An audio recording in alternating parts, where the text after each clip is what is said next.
actually take a chance at Mike Tyson not being able to do what he used to do. Because that's what he's doing. The gamble is, like, there's not a chance in hell that Jake Paul would survive. Joe Rogan just outrightedly exposed the Jake Paul vs. Mike Tyson fight contract. And trust me, what he spilled makes this fight sound less like a boxing match and more like a Netflix drama with a 6-season renewal. I think 20 and 40. Yeah, 20 and I think that's 40. what I'd heard. You know, which I'm happy Mike got the money, and I'm happy that he didn't get hurt. That was my fear, that it was going to be a real fight. The real punches weren't being thrown in the ring. They were buried deep in a contract thicker than Tyson's legacy.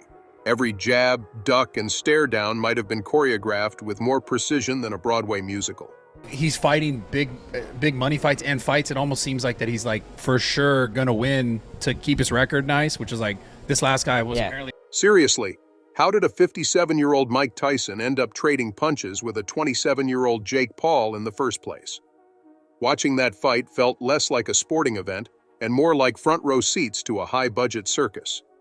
And now, thanks to Rogan's explosive revelations, it seems the whole thing was more a business deal than a boxing match. Contracts, performance clauses, and possibly scripted moves included. They're not of similar ability. Mike Tyson's one of the most gifted fighters ever created. Jake Paul, who knows how good he is? He fought one actual boxer and he lost that fight. We don't know how good he is. On one side, you've got Mike Tyson, boxing's most feared heavyweight, a living legend whose name alone commands respect. On the other, Jake Paul, social media's ultimate disruptor turned boxing's biggest wild card. When this fight was announced, it wasn't just boxing fans who were stunned. The entire internet exploded. How could this even be real?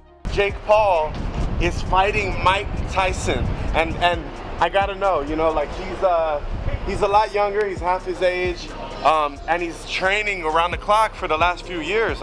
People couldn't wrap their heads around it. Tyson, a man who built his career crushing opponents with ferocious power, is now stepping into the ring with Jake Paul, a YouTuber turned boxer with a knack for making people hate watch his every move. It felt like a crossover event out of a Hollywood script. And that's where things get really interesting, because some people think it was a script. The Jake Paul and Mike Tyson fight. Interesting. Script. How so? What do you mean by It's just script? weird. It's just Like scripted in what way?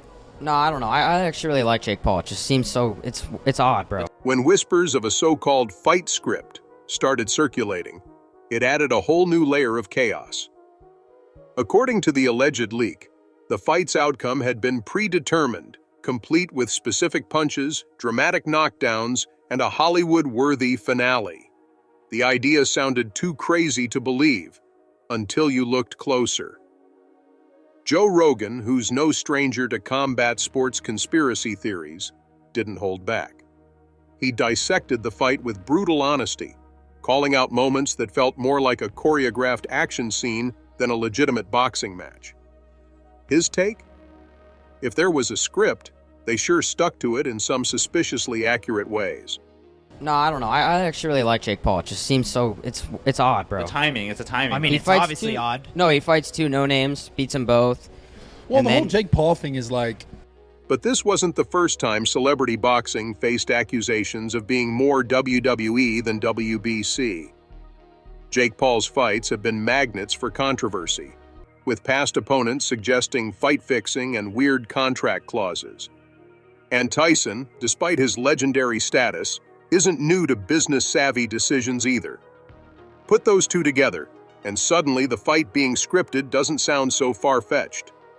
The alleged leak detailed things like Jake surviving an early onslaught, staging a dramatic comeback, and Tyson losing gracefully to set up a potential rematch. Conveniently, these moments lined up almost too perfectly with what actually happened. Rogan didn't outright call it a fix, but his pointed analysis left a lot of fans questioning what they'd just watched. this, not necessarily Mike Tyson, but it was something like this, like he'd actually get a fight with like Canelo and just get mobbed to be like, well, of course you lost to Canelo, but get a massive payday. But now it seems like it's this. Well, This one was really random to me. Then there's the business angle. Think about it. Tyson and Paul are masters of creating viral moments. A fight this big wasn't just about bragging rights. It was about money, influence, and media dominance. Why settle for a one-time payday when a perfectly staged rivalry could guarantee a rematch or even a trilogy? Pairing him with Tyson wasn't just a fight. It was a calculated business move designed to dominate headlines and break pay-per-view records. Still, many hardcore boxing fans hated every second of it. To them, the whole thing felt like a circus, a freak show that mocked the sport they love. But even the loudest critics couldn't stop watching. Because love him or hate him, Jake Paul knows how to stay relevant, and Tyson's name still carries weight like no other. Their combined star power created something bigger than boxing. It was sports entertainment on steroids. It's like Matt always says, play to your strengths. Yeah, no but you know, doubt. you got to take that payday. I mean, what did he make out of that fight? He probably made $10 million or something. Yeah. Of course, this brings us back to Joe Rogan's brutal analysis. His deep dive into the fight wasn't just about calling out suspicious moves, it was about defending the integrity of combat sports. Rogan has spent years breaking down real fights, celebrating authentic warriors. Seeing a fight that looked staged didn't just disappoint him, it struck at the heart of everything he stands for. Was it all just a clever marketing stunt? Or was it a legitimate fight that looked too cinematic to be real? Maybe the truth doesn't even matter. Tyson versus Paul wasn't about winning or losing. It was about dominating the cultural conversation. And in that sense, whether scripted or not, they both won. When Jake Paul and Mike Tyson squared off, it wasn't just a fight, it felt like a scripted blockbuster. The bout was packed with almost two perfect moments, prompting fans and experts alike to ask, was this real boxing or a Hollywood production? About this, it's not what boxing's about, is it? It's about two fighters of similar ability, training really hard, finding out who the better man is. They're not of similar ability. Mike Tyson's one of the most gifted fighters ever created. Seeing Mike Tyson's loss was the saddest thing for boxing fans. Well, I never imagined Mike's legacy tore apart like this. Jake Paul's resilience also raised eyebrows. His ability to absorb punishment seemed almost superhuman, especially against a puncher like Tyson. Critics pointed out that Paul, despite limited experience, managed to stay composed under pressure, using defensive tactics far beyond his known skill set. Joe Rogan himself found this suspicious, calling out moments where Paul's survival seemed unnaturally timed. The analyst broke down the fight in detail, highlighting Tyson's measured pacing. They noted how Tyson seemed to pull his punches at critical moments, giving Paul room to recover and retaliate. This behavior isn't typical of Tyson, whose historical fights often ended within the first few rounds. Rogan also questioned Paul's defensive moves, calling them strategically precise and almost rehearsed. He's younger and he can move his feet around. So again, from round one, nothing surprised me so far. Connects with a quick 1-2 combination, timing appears slightly off. His punches a fraction slower. Things got even messier when Joe Rogan dropped a bombshell about the fight's contract. He claimed to have seen excerpts from what he described as an unprecedented contract between Jake Paul and Mike Tyson. If true, this document contained clauses that could reshape how fans view the fight entirely. So here's the bombshell that's got everyone buzzing. According to Joe Rogan, the fight contract for Tyson versus Paul was less combat sports and more Hollywood blockbuster. Yeah, you heard that right. Apparently, there were actual clauses in there dictating what could and could not happen. One of the juiciest bits? Tyson supposedly had a no knockout after the 5th round rule. Wait, what? A man who made his career by sending opponents to the mat faster than you can say Iron Mike was now contractually obligated to pull punches? You said that if Mike Tyson, I think even if he loses, it's like it affects his legacy, but at the same time, No, not the really. money's so good, it's like, Yeah, but why you give think a it- fuck? And here's the twist. Rogan wasn't alone in his suspicions. He pointed to a trend in the world of big money exhibition bouts. These contracts, designed to maximize entertainment, not necessarily integrity, have been around for a while. I mean, who cares about boxing's purity when you can make millions off a fight that's more spectacle than sport? These deals aren't about the art of fighting. They're about who gets to walk away richer, more famous, and with a few extra zeros in their bank account.